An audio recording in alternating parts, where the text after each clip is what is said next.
नमस्कार दोस्तों, स्वागत है आपका स्टडी फॉर सिविल सर्विसेज में। फ्री वीडियो के लिए चैनल को तुरंत सब्सक्राइब कर लीजिए और नोटिफिकेशन को जरूर ऑन कर लेना।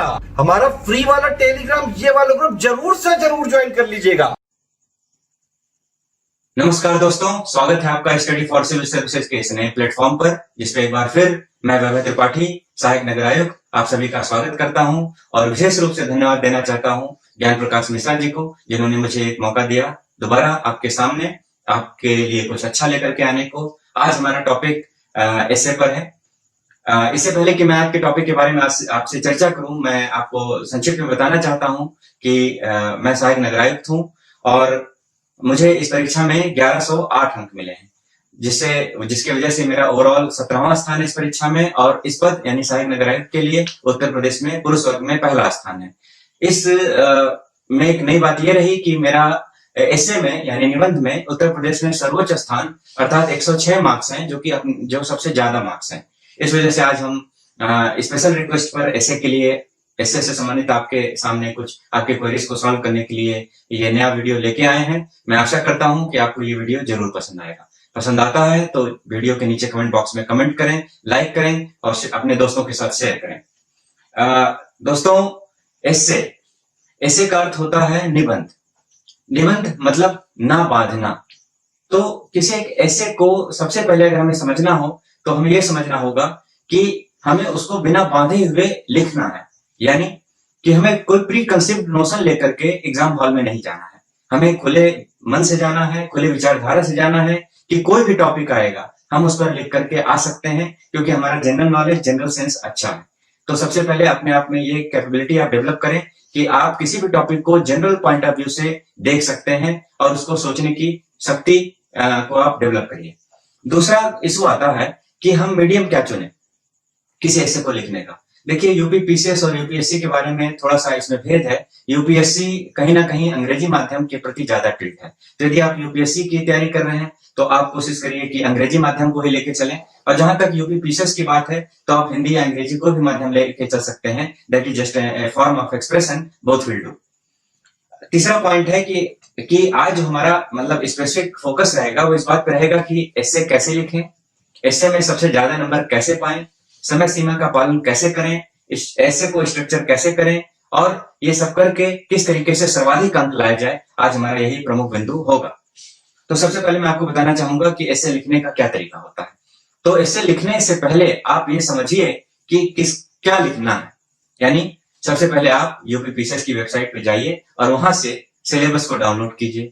जैसे आपका जीएस का सिलेबस होता है, ऑप्शनल का सिलेबस होता है, ऐसे ही एसे का भी सिलेबस होता है।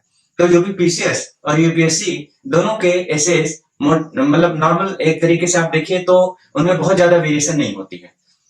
थोड़ा सा यूपी एससी में क्या करते हैं, उसको बहुत ज्यादा टेक्निकलिटीज डाल देते हैं, लेकिन उसकी जो अंतरात्मा होती है वो जनरल ही होती है।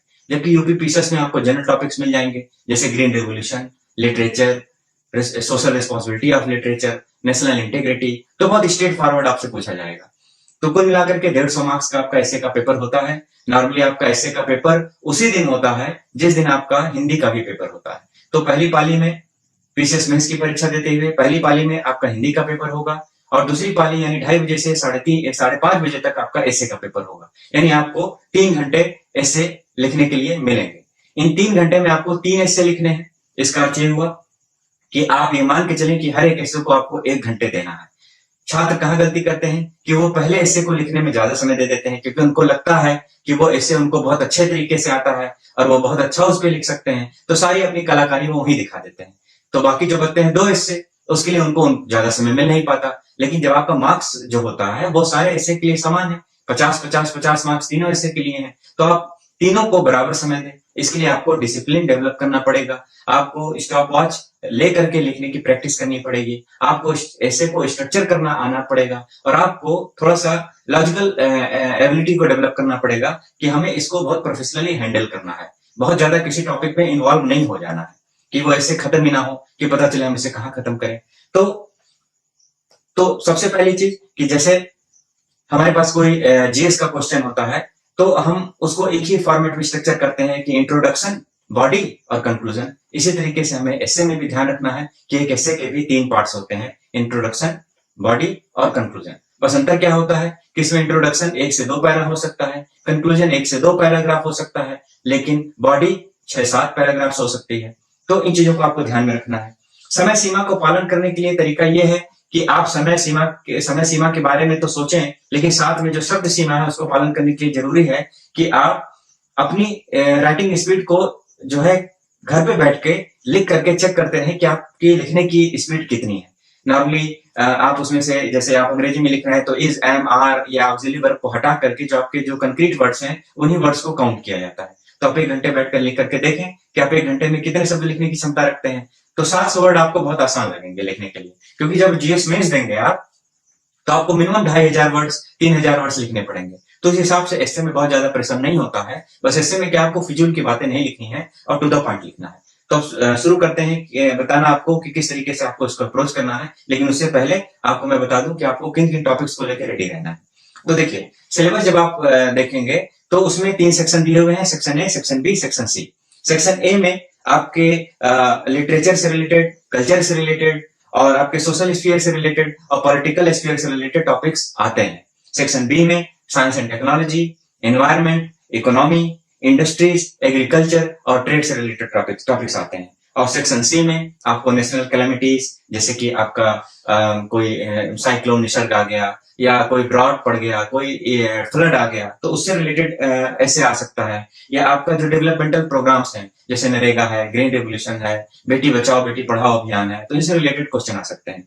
अब सबसे कॉमन मिस्टेक जो स्टूडेंट्स कमिट करते हैं वो ये है कि वो करंट अफेयर्स बहुत ज्यादा पढ़ लेते हैं और करंट अफेयर्स पढ़ के उनको लगता है कि हम इसी के नॉलेज के आधार पर ऐसे भी लिख करके चले आएंगे। लेकिन अब वो क्या होता है कि जैसे आप इस समय ऐसे की तैयारी वो मेंस 2019 के लिए कर रहे होंगे तो कोरोना वायरस को बड़े बढ़ चढ़ के पढ़ रहे होंगे, लेकिन आप देखिएगा कोरोना वायरस पे क्वेश्चन नहीं आएंगे, क्योंकि ये मालूम है एग्जामिनर को कि छात्र इन्हीं टॉपिक्स को ज्यादा पढ़ रहा है, तो वो बाउंसर दे देता है। बाउंसर मतलब कि जनरल टॉपिक दे देगा कि पैंडेमिक के बारे में बताइए।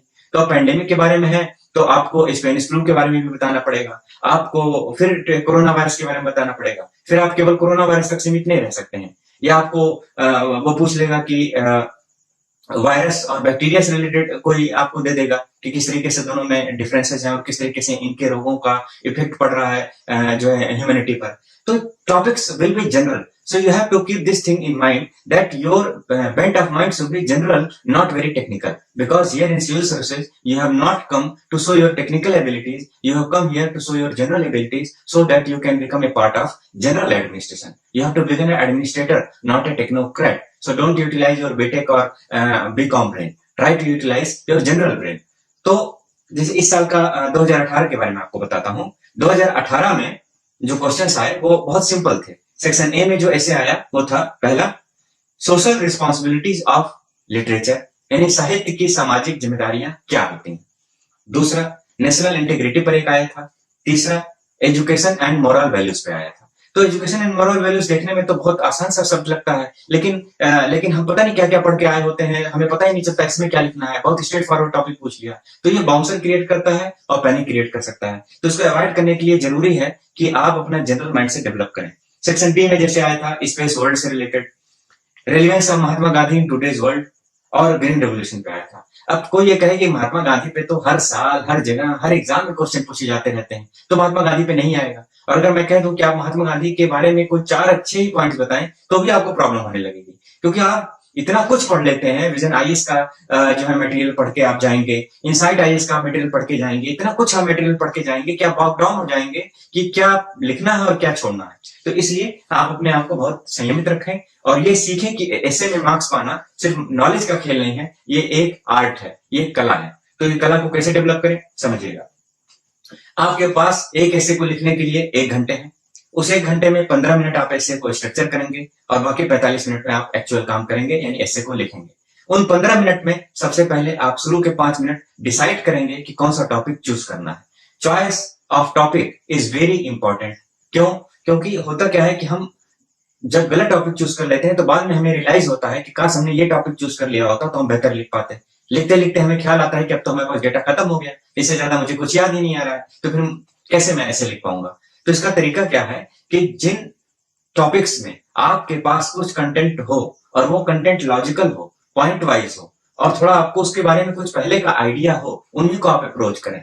जनरल और एब्स्ट्रैक्ट टॉपिक्स को अप्रोच करने से बचें। तो 5 मिनट में शुरू के आपने अपना एसे का टॉपिक चुन लिया। उसके बाद अगले 45 मिनट में आपको कैसे करना है? 45 मिनट में आप कोशिश करिए कि 5 से 8 मिनट आप इंट्रो लिखेंगे और लास्ट के 5-8 मिनट आप जो है कंक्लूजन पे देंगे, क्योंकि इंट्रो और कंक्लूजन के बगैर आपको अच्छे मार्क्स नहीं मिलेंगे। अब इंट्रो कैसा होना चाहिए? इंट्रो करने का सबसे अच्छा तरीका है कि आप जो शुरुआत करें वो एक कोटेशन के साथ करें। कैसे? जैसे इस बार एक फॉरेन पॉलिसी से रिलेटेड एसे आया था, तो उसको मैंने कैसे अप्रोच किया? उसमें मैंने क्या किया कि पहले से मैंने इकट्ठा कर रखे थे कुछ कोटेशंस, जो कि मैं जरूरत पड़ने पर कहीं भी यूज कर सकता हूँ। वो सोशल भी थे, पॉलिटिकल भी थे, टेक्नोलॉजी के भी थे, एनवायरमेंट के भी थे। उसको पहले से मैंने कई कोटेशंस बना लिए थे, एमिनेंट पर्सनालिटीज की, या जो अखबारों में निकलता है, या कोई जनरल जो हम लोग जानते हैं। तो फॉरेन पॉलिसी का टॉपिक था, तो मैंने कैसे किया कि मैंने लिखा कि you can not time a snake in your neighborhood and think that it won't bite you।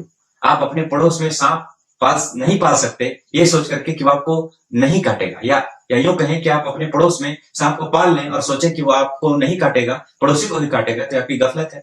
तो इस सेंटेंस के साथ मैंने स्टार्ट किया अंग्रेजी में लिखना, और हिलेरी क्लिंटन के वर्ड्स हैं। ये सेंटेंस हिलेरी क्लिंटन ने कहा था, तो मैंने वहां पे उनको नाम दे दिया। जिनके आपको नहीं मालूम हो किसने कहा है, तो आप एनोनिमस लिख सकते हैं, अज्ञात लिख सकते हैं। तो इससे क्या हुआ कि थोड़ा सा लीक से हट करके आपकी शुरुआत हो जाएगी, क्योंकि कोटेशन ही डिसाइड करता है कि आपका बेंट कैसा है, आपका एप्टीट्यूड किस तरीके का, स्कॉलरली है कि आप बिल्कुल जो है बहुत ही सामान्य तरीके के छात्र हैं। तो आप अच्छे से कोटेशन से शुरुआत करें। फिर इंट्रोडक्शन जो दें वो क्यूरियोसिटी को डेवलप करने वाला होना चाहिए। यानी इंट्रोडक्शन जब कोई लिखे तो जो पढ़े तो उसको ऐसा लगना चाहिए कि अभी हमें कुछ मिलने वाला है, और हम बॉडी पढ़ेंगे तो उसमें हमको धीरे धीरे जाके उस प्रश्नों के जवाब मिलेंगे, और फिर कंक्लूजन पे जाकर के आपको उसको बिल्कुल सेटिस्फाई कर देना है कि हाँ ये मैं कह रहा था, और ये मेरे आर्गुमेंट्स थे, और ये उसके सबूत थे, और इस वजह से यही है। अब होता क्या है कि आपको रिजिड एटीट्यूड लेके नहीं चलना है। नॉर्मली हम क्या मिस्टेक कमिट करते हैं कि हम रिजिडिटी दिखा देते हैं किसी एसे को करते समय, तो हम फ्लेक्सिबिलिटी से दूर चले जाते हैं। तो फ्लेक्सिबिलिटी डेवलप करने का क्या तरीका है? देखिए, एक एसे जितना फ्लेक्सिबल होगा उतना ही ज्यादा मार्क्स लाएगा। किसी ने मुझसे पूछा कि ऐसे में हाईएस्ट मार्क्स कैसे हासिल करें। मेरे, जैसा कि मैंने बताया, मेरे 106 मार्क्स थे 150 में, जो कि यूपी में शायद हाईएस्ट ही थे। तो मैंने क्या किया कि मैं हाईएस्ट मार्क्स लाने का सबसे आसान तरीका है कि आप अपने एसे को मल्टीपल पर्सपेक्टिव वाला बनाएं। यानी कि आप उसको कई डायमेंशंस में दिखाएं। जैसे मान लीजिए महात्मा गांधी का रिलेवेंस क्या है टुडेज वर्ल्ड में, तो इसके कई डायमेंशंस हो सकते हैं। जैसे मैं डायमेंशंस की बात करूं तो historical dimension, geographical dimension, technological dimension, psychological dimension, आपका नेशनल इश्यूज के से रिलेटेड डायमेंशन, कोई जनरल डायमेंशन। तो आप ये कहेंगे कि महात्मा गांधी से रिलेटेड किसी भी इशू में हम हिस्ट्री कहाँ से खोजेंगे, ज्योग्राफी कहाँ से खोजेंगे? तो उसका ऐसा तरीका है, मान लीजिए महात्मा गांधी के बारे में सोचते हैं, तो महात्मा गांधी का हिस्टोरिकली वो बहुत ही इम्पैक्ट हुआ उनका अपार्थाइड मूवमेंट से, जो कि अफ्रीका में उन्होंने किया, एंटी-नेटल कांग्रेस की स्थापना की, बोर्स वार को उन्होंने देखा। तो सारा कुछ ये हिस्टोरिकल इवेंट्स उन्होंने प्रभावित किया उनके इंडियन नेशनल मूवमेंट को।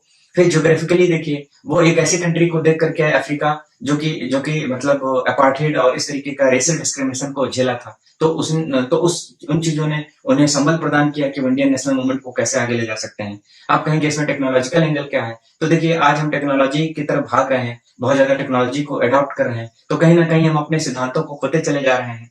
जैसे कि जो उनके सिद्धांत थे, सत्य था, अहिंसा था, ट्रस्टीशिप का कॉन्सेप्ट था, या नॉन कंसंट्रेशन ऑफ वेल्थ था, या जो इक्विटेबल डिस्ट्रीब्यूशन ऑफ वेल्थ था। तो ये आपका इकोनॉमिकल डायमेंशन भी हो गया। तो आप चाहेंगे तो हर डायमेंशन आप सर्च कर लेंगे, और डायमेंशन वाइज आप अपने आंसर ऐसे को लिखते चले जाएं, और उसके साथ में आप थोड़ा बहुत डेटा दे दें, थोड़ा कुछ कंक्रीट फैक्ट्स दे दें। इस तरीके से आप देंगे तो आपका ऐसे बहुत ही ल्यूक्रेटिव बन जाएगा, और बहुत अच्छे मार्क्स आपके आएंगे। फिर जब आप कंक्लूजन लिखें तो कोशिश करें कि लास्ट में भी आप पब्लिक वेलफेयर का एटीट्यूड दिखाएं, या कुछ ऐसे चीजों को उठा के लिखें जो आपके प्रियम्बल में दिया हो, या आपके directive principle of state policy का हो। तो उससे क्या होगा कि उसकी ग्रेविटी बनेगी।